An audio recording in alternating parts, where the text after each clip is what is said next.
কাক ডাকা ভোরে আজানের ধ্বনি ছাপিয়ে, সেন্ট গান আর মৃত্যুর দূত ট্যাঙ্ক আসি দাপিয়ে।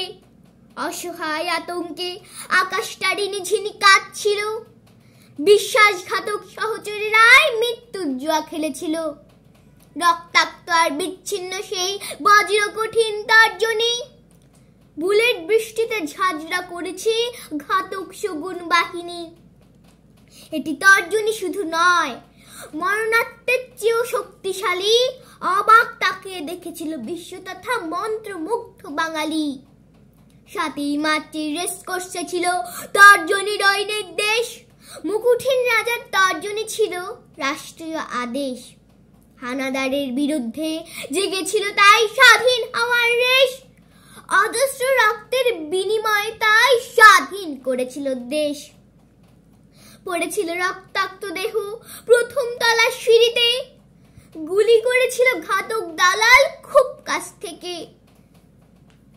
ব্রাশ ফায়ারে উল্লাসিত ঘাতক দালাল মির্জাফর, বঙ্গবন্ধুর হাসি মাখা মুখ যেন ষষ্ঠার স্বর্গীয় চাদর। বুলেটে বুলেটে ঝাঁঝরা করেছে বুক আর তলপেট, ২৪টি বুলেটে ২৮টি ক্ষত হয় তাতে। পায়ের গোড়ালিতেও বুলেটের ক্ষত চিহ্ন, শেখ পরিবারকেই করতে চেয়েছিল নিশ্চিহ্ন। পাঞ্জাবি বড্ড ভালোবাসতেন, সূর্যের মতোই গাঢ় লাল। চেক লুঙ্গি আর পাঞ্জাবি হয়েছিল দেশের রক্তে লাল।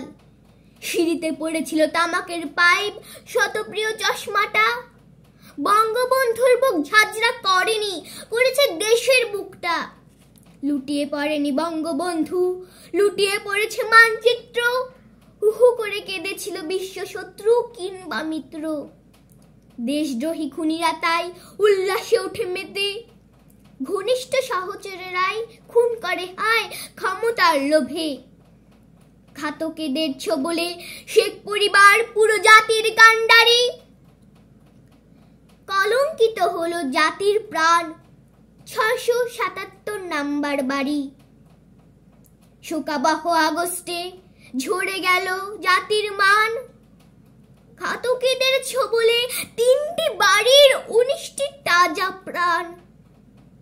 উদ্ধৃত অস্ত্রে ভীত সম্মত পুরো দেশ। পাক হানাদারের ক্ষত না শুকাতেই ঘাতকের ছোবলে দেশ। ভেজা বাতাসে ঝরেছিল বৃষ্টি, যেন প্রকৃতিরই অশ্রুপাত। হুহু করে কেঁদেছিল বাঙালির মাথায় বজ্রপাত। পরাধীন জাতির নীল নকশায় নয়তো স্বাধীন দেশ, বঙ্গবন্ধুকে নয় দেশকেই যেন করেছিল শেষ। ধন্যবাদ।